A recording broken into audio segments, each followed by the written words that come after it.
Hello everyone. आज की class आपके लिए बहुत ही स्पेशल होने वाली है क्योंकि आज की क्लास के अंदर अपन जो क्वेश्चन सोल्व करेंगे वो हर बार एग्जाम के अंदर 3 नंबर और 5 नंबर में पूछा जाता है। इसलिए आज की क्लास को बिना स्किप किए हुए वीडियो को पूरा देखिए और क्वेश्चन को समझते हैं। देखो आज का क्वेश्चन क्या है कि सिद्ध करना है कि √2, √3, √5 और 1/√2 ये क्या है? अपरिमेय संख्या है। देखो इन सभी क्वेश्चनों का पैटर्न सोल्व करने का तरीका एक ही है और साथ में इनको क्वेश्चन को सोल्व करने के बाद जो इसका जो मैटर होता है, जो थ्योरी है, वो भी इनकी क्या है? सेम है। लेकिन इस थ्योरी को अपन रटेंगे नहीं बल्कि समझेंगे। वो भी जैसे क्वेश्चन सोल्व करेंगे उसके अकॉर्डिंग आपको इस थ्योरी को मैं भी समझाऊंगा कि भी इस थ्योरी को सोल्व अपन को कैसे करना है। देखिए सबसे पहले इनमें से फर्स्ट क्वेश्चन की शुरुआत करते हैं कि √2 एक क्या है? अपरिमेय संख्या है। ये अपन करेंगे अब सिद्ध। तो देखो पहले अपन मानेंगे कि माना √2 एक परिमेय संख्या है। √2 एक परिमेय संख्या है।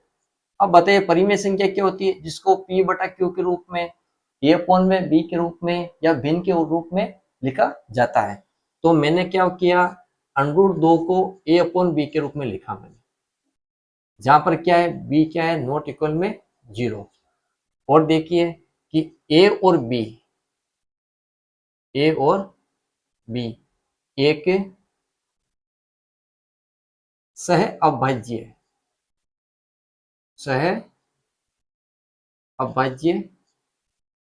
पूर्णांक से अभाज्य पूर्णांक है। देखो से अभाज्य पूर्णांक को समझते हैं। अपन ने लास्ट क्लास में आपको बताया था कि से अभाज्य संख्या क्या होती है कि जिन संख्याओं का एक के अतिरिक्त कोई उपनिष्ठ गुणनखंड नहीं होना चाहिए या वो संख्या एक के अलावा अन्य किसी संख्या से विभाजित नहीं होनी चाहिए, तो ऐसी संख्या क्या होती है? से अभाज्य संख्या होती है। तो यहाँ पर अपन पास जो ए और बी जो पूर्णांक माने हैं, तो पूर्णांक क्या है? से अभाज्य संख्या है। देखिए अब अपन को नेक्स्ट स्टेप में करना है दोनों पक्षों का वर्ग। दोनों पक्षों का वर्ग करने पर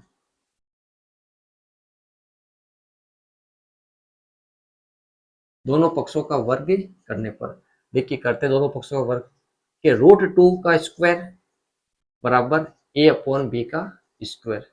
सोल्व किया भाई, √2 का स्क्वायर कितना होता है? 2 होता है।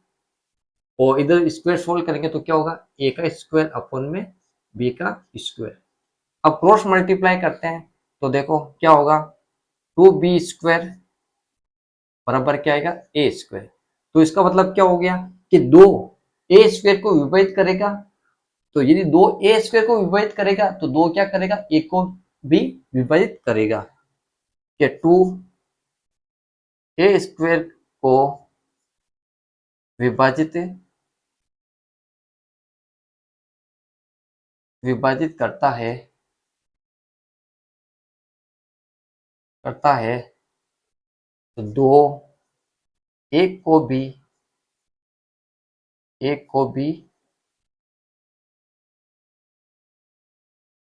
विभाजित करेगा। देखो ए क्या हो रहा है? 2 से विभाजित हो रहा है, तो इसका मतलब क्या हो गया? मान लो अपने पास कोई संख्या 4 है, ठीक है। ए की वैल्यू में मान ली 4 है अपने पास। यदि मैं इसका स्क्वायर करूं तो ए स्क्वायर बराबर कितना हो गया अपने पास? 16, ठीक है। अब जब ये 2 से विभाजित हो रहा है, जब ए स्क्वायर 2 से विभाजित हो रहा है तो जो संख्या है, जो ए का मान जो अपन रखा 4, तो वो भी क्या होगा? 2 से विभाजित होगा। देखो 2 दूनी 4, 2 अटे 16, मतलब कि 2 ए स्क्वायर को विभाजित करता है तो 2 क्या करेगा? ए को भी विभाजित करेगा, ठीक है। अब देखिए यदि ए की वैल्यू मैंने लिख दी 6 ले ली, ठीक है। और ए स्क्वायर की वैल्यू मैंने, ए स्क्वायर कितना हो जाएगा इसका? 36। अब ये ए स्क्वायर 2 को विभाजित करता है, मतलब कि ये संख्या जब 2 को विभाजित कर रही है तब ये 1 बराबर 6 को भी क्या करेगा? विभाजित करेगा। तो देखिए 2 या 6 और कितना होगा? 18 36। तो ये जो 2 ए स्क्वायर को विभाजित करता है और 2 ए को भी विभाजित करेगा, वो इसके अकॉर्डिंग अपन को समझाया गया है। अब देखो तो अपन को क्या करना पड़ेगा? भाई ए बराबर एक 2C मानना पड़ेगा। ये अपन को क्या करना पड़ेगा? मानना। क्यों? देखो, यदि ए है जो संख्या है वो 2 से क्या हो रही है, विभाजित हो रही है। जब ए 2 से विभाजित हो रही है तो इसका मतलब क्या हो गया कि ए कोई एक संख्या है जिसके अवयव गुणनखंड के रूप में कोई दो संख्या उसके अंदर छुपी हुई है। जैसे मैंने क्या बोला कि ए बराबर मान लो कि 4 है, ए बराबर क्या है 6, जो 2 से विभाजित हो रही है, केवल 2 से क्या हो रही है, विभाजित। तो 4 भी होता है, 6 भी होता है, और 8, और मान लो 10 हो गए। अब मैं इसके अवयव गुणनखंड करूं तो क्या आएगा, देखो 2 इंटू में 2, 2 इंटू में 3, 2 इंटू में 4, 2 इंटू में 5। अब देखिए, मतलब कि अब ये संख्या 2 से विभाजित हो रही है तो इसका मतलब क्या हो गया, तो ए के अंदर कोई ना कोई 2 का क्या अपने पास अवयव गुणनखंड के अंदर 2 क्या है, छिपा हुआ है। तो ये 2 तो अपने पास आ जाएगा, ठीक है। और बाकी जितने भी अपने पास पूर्णांक बचे हुए हैं जिसको अपन एक सी के रूप में सी एक पूर्णांक मान लिया, तो ये ए बराबर 2c इस प्रकार आया, ठीक है। चलो इसको वापस एक बार समझते हैं कि भाई देखो 2a² को विभाजित करता है, मतलब 2 में 2a² का यदि भाग पूरी बार जा रहा है तो 2 क्या करेगा, a को भी विभाजित करेगा। तो 2 को कब विभाजित करता है, जिसके अंदर 2 का क्या होना चाहिए, एक अवयव गुणनखंड रूप के अंदर 2 होना चाहिए। अब जैसे मैं मान लू बेसिकली कि भाई कोई भी एक नंबर ले लेते हैं अपन, जैसे मान लिया भाई 7 है, में भाग 49 का पूरी बार जाता है। क्यों जाता है, क्योंकि 7 के अवयव गुणनखंड तो क्या आता है, 7 आता है। तो मतलब इसके अंदर अवयव गुणनखंड के अंदर क्या छुपा हुआ है, 7। भाई जिस संख्या के अपन भाग दे रहे हैं और जिस संख्या के अंदर हम भाग देंगे तो उस संख्या के अंदर उसका अवयव गुणनखंड क्या होता है, छुपा हुआ होता है, इसलिए वो संख्या क्या होती है, उससे विभाजित होती है। तो अपन ने क्या माना, ए बराबर क्या मान लिया, 2c। अब देखिए ये ए बराबर 2c, इसको इक्वेशन फर्स्ट मानो, समीकरण 1 के अंदर रखते हैं। लिखेंगे ए बराबर 2c समीकरण 1 में, समीकरण 1 में रखने पर। अब देखिए समीकरण 1 क्या है, 2b² बराबर a²। तो 2b² आ जाएगा यहाँ पे, और a की वैल्यू क्या थी, 2c²। तो देखिए 2b² बराबर कितना आ गया, 4c²। तो 2 एकम 2, 2 दूनी 4, तो b² बराबर क्या आ गया तुम्हारे पास, 2c का स्क्वायर। अब देखो 2 भी मल्टीप्लाई में, अब वो जाएगा b के डिवाइड में, तो इसका मतलब क्या हो गया कि 2b² को क्या करता है, b² को विभाजित विभाजित करता है। जब ये b² को विभाजित करेगा तो 2 क्या करेगा, b को भी क्या करेगा, b को भी विभाजित करेगा। जो भी अपने भी पढ़ा था ऊपर, विभाजित करेगा, वही पैटर्न से इसको करना है। अब देखिए अपन ने शुरुआत के अंदर अपने क्या माना था कि भी a और b के एक सहअभाज्य संख्या है। तो सहअभाज्य संख्या का मतलब क्या हो गया कि वो केवल एक के अतिरिक्त किसी संख्या से विभाजित नहीं होगी। लेकिन देखो समीकरण 1 और समीकरण 2 के अंदर क्या कह रहे हैं कि भाई a भी 2 से विभाजित हो रहा है और b भी क्या हो रहा है, 2 से विभाजित हो रहा है। लेकिन सहअभाज्य संख्या थी तो इसका मतलब ये एक के अलावा किसी और संख्या से विभाजित नहीं होना चाहिए। तो ये संख्या को क्या हो रहा है, विरोधाभास हो रहा है। अब देखिए थ्योरी को समझते अपन कि उपयुक्त कथन से हमें यह पता चलता है कि ए और बी का कम से कम एक उभयनिष्ठ गुणनखंड है। अब देखिए इसके अंदर समीकरण 1 समीकरण 2 के अंदर देखिए कि ए और बी के अंदर एक उभयनिष्ठ गुणनखंड क्या आ रहा है, 2 आ रहा है। तो इनका उभयनिष्ठ गुणनखंड क्या है, कम से कम एक 2 है। परंतु इस तथ्य इस बात का विरोधाभास प्राप्त होता है कि ए और बी एक सहअभाज्य संख्या है। लेकिन इस तथ्य का क्या विरोधाभास हो रहा है, मतलब इसका क्या कर रहा है, विरोध कर रहा है, क्योंकि अपन जो ए और बी माना था उसके अंदर उभयनिष्ठ गुणनखंड केवल एक ही होना चाहिए, लेकिन यहाँ पर उभयनिष्ठ गुणनखंड दोनों के क्या आ रहे हैं, 2 आ रहे हैं। तो इस तथ्य का क्या कर रहा है, विरोध कर रहा है कि भाई ए और बी तो क्या थी, सहअभाज्य संख्या थी, इनका गुणनखंड तो एक आना चाहिए, लेकिन ये इनका उभयनिष्ठ गुणनखंड क्या आ रहा है, इनके एक के अलावा कोई 2 और आ रहा है। तो ये विरोधाभास अपने त्रुटिपूर्ण कल्पना के कारण प्राप्त हुई, कि अपने कल्पना की त्रुटिपूर्ण, कि अपने शुरुआत में अपन ने क्या माना कि भाई √2 एक क्या है, परिमेय संख्या है। ये अपन त्रुटिपूर्ण कल्पना की है। अतः हम ये निष्कर्ष निकालते हैं कि √2 क्या एक परिमेय संख्या नहीं है, वो क्या एक अपरिमेय संख्या है। क्योंकि ये अपन ने ए और बी को सहअभाज्य संख्या माना था, तो सहअभाज्य संख्या का मतलब क्या हो गया कि एक के अतिरिक्त इसका कोई एक गुणनखंड उभयनिष्ठ गुणनखंड नहीं होना चाहिए। लेकिन जब क्वेश्चन को अपन ने सोल्व किया तो समीकरण 1 और समीकरण 2 के अंदर क्या पता चला कि ए और बी क्या हो रहे हैं, 2 से विभाजित हो रहे हैं। और होना क्या चाहिए, शुरुआत में आपने क्या माना कि केवल एक से विभाजित होने चाहिए, लेकिन ये क्वेश्चन में समीकरण एक समीकरण दो में ए और बी किससे विभाजित हो रहे हैं, दो से विभाजित हो रहे हैं। तो इस कथन ये इसका क्या कर रहा है, विरोध कर रहा है कि भी अंडर दो एक क्या परिमेय संख्या नहीं है, जबकि क्या है ये एक अपरिमेय संख्या है। नोट कीजिए इस क्वेश्चन को, अगले क्वेश्चन के लिए तैयार रहिए। अगला क्वेश्चन देखिए कि सिद्ध करना है कि अपन को अंडर पास एक क्या है, अपरिमेय संख्या है। तो जैसे पहले अपन ने क्वेश्चन सोल्व किया था, तो उसी प्रकार इस क्वेश्चन को अपन को सोल्व करेंगे। पहले अपन को मानेंगे कि माना अंडर पांच एक परिमेय संख्या है, एक परिमेय संख्या है। तो परिमेय का मतलब क्या हो गया कि अंडर पांच बराबर क्या हो गया, ए अपॉन में बी। इसको भिन्न के रूप में लिखा जा सकता है, और जहां पर बी क्या होगा, नॉट इक्वल में 0। अब ए और बी क्या है कि यहाँ ए और बी से अभाज्य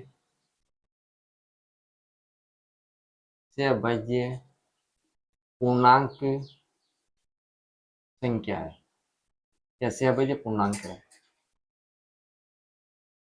देखिए से अभाज्य पूर्णांक क्या होता है कि भी कोई भी संख्या होती है, दो संख्या हो या तीन हो, तो उसका उभयनिष्ठ गुणनखंड क्या होना चाहिए, एक होना चाहिए, या वो सारी से अभाज्य संख्या एक के अलावा किसी संख्या से अन्य संख्या से विभाजित नहीं होना चाहिए।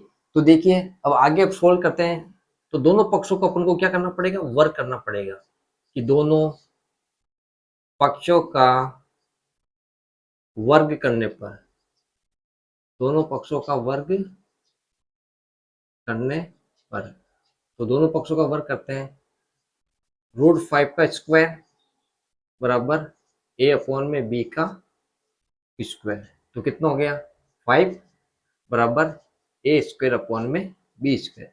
अब देखिए क्रॉस मल्टीप्लाई करते हैं तो क्या आएगा कि 5b स्क्वायर बराबर ए स्क्वायर। समीकरण नंबर क्या होगी, एक। देखो समीकरण एक से क्या दिख रहा है अपन को कि 5 ए स्क्वायर को क्या करता है, ए स्क्वायर को विभाजित करता है, मतलब ए स्क्वायर में 5 का भाग जाएगा, ए स्क्वायर को विभाजित करता है। और 5 ए स्क्वायर को करता तो 5 एक को भी विभाजित करेगा, विभाजित करेगा। देखिए यदि मान लो अपन अब 5 से विभाजित हो रहा है, तो इसका मतलब क्या हो गया कि कोई भी संख्या जो 5 से विभाजित हो रही है, तो इसके अंदर 5 एक गुणनखंड के रूप में जरूर होगा। जैसे 5 से कोई संख्या विभाजित होती है, मान लो कि 5 से 10 होती है, और जैसे 5, जैसे मान लो 5 से विभाजित होने वाली संख्या कितनी होगी, 10 हो गई, 15 हो गई, ठीक है। यदि मैं इसका स्क्वायर करूं तो स्क्वायर कितना आएगा, 100, और इसका स्क्वायर क्या कितना आएगा, 225। अब देखो ये भी 5 से विभाजित होगी कितना, 2, और ये भी 5 से विभाजित होगी कितना आएगा, 20। मतलब कि ए स्क्वायर इसको विभाजित कर रहा है, तो ए से भी क्या होगी, वो विभाजित करेगा। अब ये 5 स्क्वायर से ए स्क्वायर से विभाजित हो रही है, तो 5 चौक 20, 25 25 कितना आ रहा है, 45। जब 5 ए स्क्वायर को विभाजित कर रहा है, तो 5 क्या करेगा, ए को भी क्या करेगा, विभाजित करेगा। लेकिन अपन ने क्या माना था कि ए क्या थी, एक से अभाज्य संख्या थी जो एक के अलावा किसी से विभाजित नहीं होनी चाहिए, लेकिन ये क्या हो रहा है, 5 से विभाजित हो रहा है। तो देखिए अपन मानेंगे ए बराबर क्या मानना पड़ेगा आपको, 5c। देखो जब संख्या ए 5 से विभाजित हो रही है, तो 5 से विभाजित होने का मतलब क्या हो गया कि भाई जो संख्या होगी उसके अंदर 5 का कोई ना कोई उभयनिष्ठ गुणनखंड होगा। जैसे 5 है, मान लो कि इसके अंदर अपन भाग दे रहे हैं, जैसे 30 में संख्या में भाग दे रहे हैं, ठीक है। जैसे मान लो 5 विभाजित क्या होती है, 10 होती है, 15 होती है, 20 होती है, 25 होती है, ये सब 5 से क्या होती है, विभाजित होती है। अब इसके अपन यदि गुणनखंड करते हैं तो 5 2 इंटू में 5, या 5 इंटू में कितना हो गया, 2, ऐसे कर लो, बराबर 5 इंटू में 3, तो 5 इंटू में 4, बराबर 5 इंटू में कितना हो गया, 5। तो जब ये 5 से विभाजित होता है, तो इसका मतलब क्या हो गया कि इन संख्या जब 5 से विभाजित हो रहा है, तो इन संख्याओं के अंदर क्या होगा, 5 का एक उभयनिष्ठ क्या होगा, गुणनखंड जरूर होगा। तो ये 5 तो ये आ जाएगा, और जो भी पूर्णांक है, ये जितने पूर्णांक, तो इसको एक सी के रूप में अपन लिखेंगे, तो बोलेंगे ए बराबर क्या है, 5c। अब a बराबर 5c वो अपन को समीकरण 1 में रखना है। a बराबर 5c समीकरण 1 में रखने पर, अब समीकरण 1 के अंदर देखो क्या समीकरण 1 थी कि 5ab² बराबर क्या होता है a²। तो 5b² बराबर a का मान कितना 5c है, तो 5c का स्क्वायर। तो 5b² बराबर क्या आ जाएगा 5c का 5 का स्क्वायर कितना होगा भाई 25 और c का स्क्वायर, तो 5 कम 5 55 25। तो b² बराबर क्या हो गया मेरे पास 5c²। अब देखो c 5 है c² का क्या मल्टीप्लाई में, उधर जगह क्या होगा डिवाइड में, तो इसका मतलब क्या हो गया कि b² 5 से कि 5 b² को क्या करेगा विभाजित करेगा, बटे में जाएगा, इसका मतलब इसमें भाग चला जाएगा। तो 5 पे b² को क्या करेगा b² को विभाजित b² को विभाजित करेगा। जब b² को विभाजित करेगा तो 5 क्या करेगा b को b क्या करेगा विभाजित, b को b विभाजित करेगा। देखिए अब a भी 5 से विभाजित हो रहा है और b भी क्या हो रहा है 5 से विभाजित हो रहा है। तो अपन शुरुआत में क्या पढ़ा था कि a और b एक क्या है सहअभाज्य संख्या है जो एक के अलावा किसी अन्य संख्या से विभाजित नहीं होगा। लेकिन a और b समीकरण 1 है और समीकरण 2 के अंदर क्या दिख रहा है कि भाई a और b है जो क्या हो रहे हैं 5 से क्या हो रहे हैं विभाजित हो रहे हैं। अब देखिए थ्योरी में देखते हैं कि उपयुक्त कथन से हमें यह पता चलता है कि a और b दोनों का कम से कम एक उभयनिष्ठ गुणनखंड है। मतलब कि जब अपन शुरुआत में बात की थी कि भाई a और b का एक के अलावा कोई भी उभयनिष्ठ गुणनखंड नहीं होना चाहिए, लेकिन जब समीकरण 1 समीकरण 2 से क्या पता चलता है कि a भी 5 से विभाजित हो रहा है और b भी क्या हो रहा है 5 से विभाजित हो रहा है, तो कम से एक के अलावा एक उभयनिष्ठ गुणनखंड दोनों के अंदर क्या आ रहा है 5 आ रहा है, तो यहाँ पर क्या लिखेंगे 5 लिखेंगे। अब अगली थ्योरी देखो, परंतु इस तथ्य से इस बात का विरोधाभास से प्राप्त होता है कि a और b एक सहअभाज्य संख्या है। लेकिन इस कथन का विरोध हो रहा है विरोध क्यों हो रहा है कि अपन शुरुआत में अपन ने क्या माना था कि जो a और b है वो सहअभाज्य संख्या है, वो एक के अलावा किसी और संख्या से विभाजित नहीं होगी। लेकिन समीकरण 1 और समीकरण 2 के अकॉर्डिंग क्या पता चला कि a और b है वो क्या हो रहे हैं 5 भी क्या हो रहे हैं विभाजित हो रहे हैं। तो इस कथन का क्या करेंगे विरोध कर रहे हैं।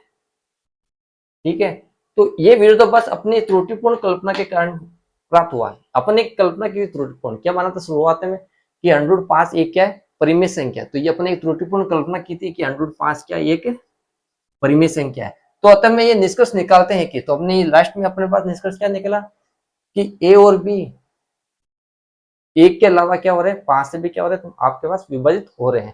तो इसका मतलब क्या हो गया कि ए और बी एक क्या अपरिमेय संख्या है। ठीक है, नोट कीजिए इसको।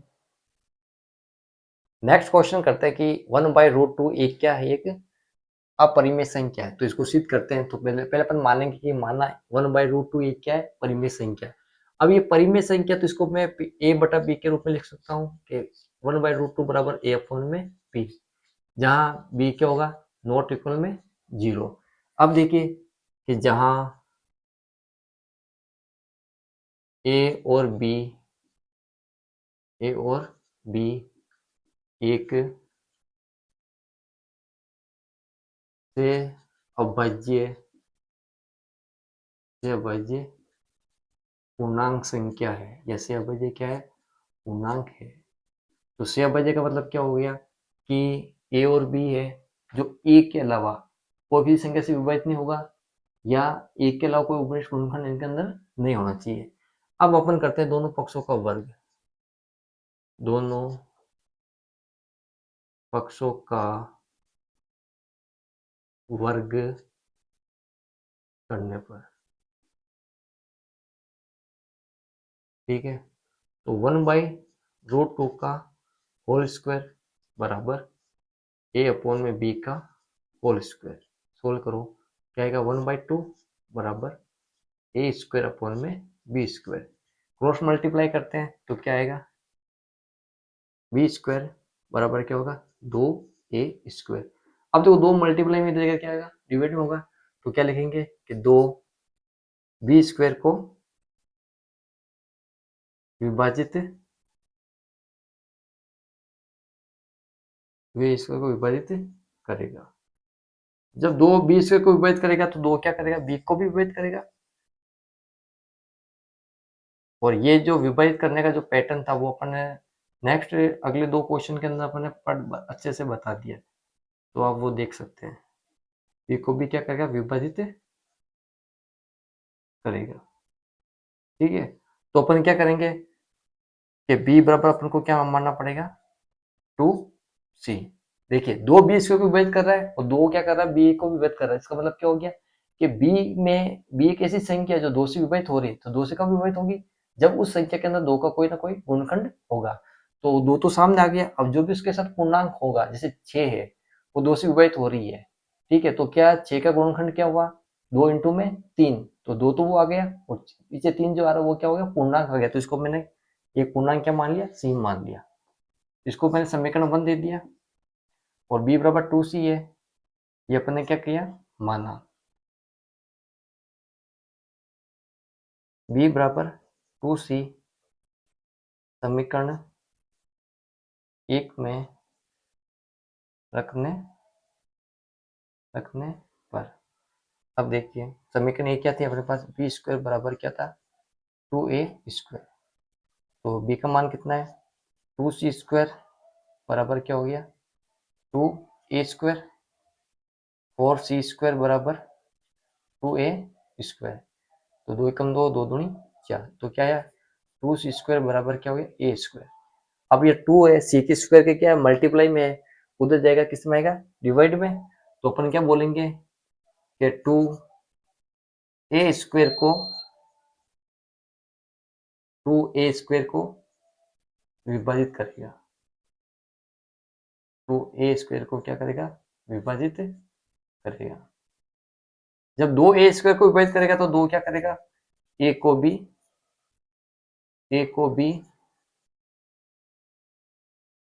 भी क्या करेगा, विभाजित करेगा। ये समीकरण एक थी और समीकरण नंबर 2 थी। अब देखो समीकरण एक समीकरण 2 से अपन को क्या पता चलता है कि अपन ने शुरुआत में माना था कि ए और बी क्या एक से अभाज्य संख्या है जो एक के अलावा किसी और संख्या से विभाजित नहीं होगी। लेकिन समीकरण एक समीकरण 2 से क्या लग रहा है कि भाई ए भी क्या कर रहा है, सॉरी बी भी क्या कर रहा है, दो से विभाजित हो रहा है, मतलब बी में भी दो का भाग जा रहा है और ए में भी क्या कर रहा है, दो का भाग जा रहा है। तो मतलब एक के अलावा कोई गुणनखंड नहीं होना चाहिए, तो ये से अभाज्य संख्या का नियम होता है। लेकिन उपयुक्त कथन से हमें ये पता चला कि ए और बी में दोनों में कम से कम एक उपनिष्ठ गुणनखंड क्या आ रहा है, दो आ रहा है। फिर दोनों में देखिए भी अपन शुरुआत में ये पढ़ा था कि ये एक से अभाज्य संख्या है, मतलब एक के अलावा कोई उपनिष्ठ गुणनखंड नहीं होना चाहिए था।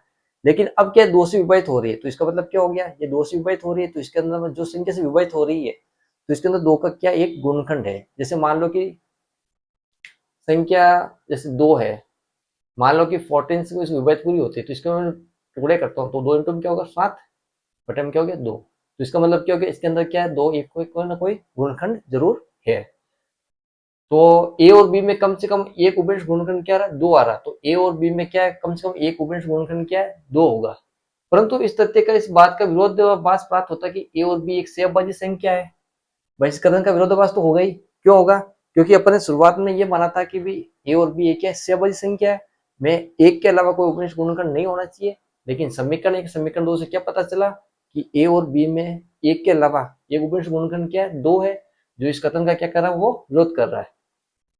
और इस विरोधाभास को हमें अपनी त्रुटिपूर्ण कल्पना के कारण प्राप्त होता। अपने त्रुटिपूर्ण कल्पना क्या की थी, शुरुआत में अपन ने माना था कि भी एक बटा रूट दो क्या एक परिमेय संख्या है। तो ये अपने कल्पना क्या की, गलत की।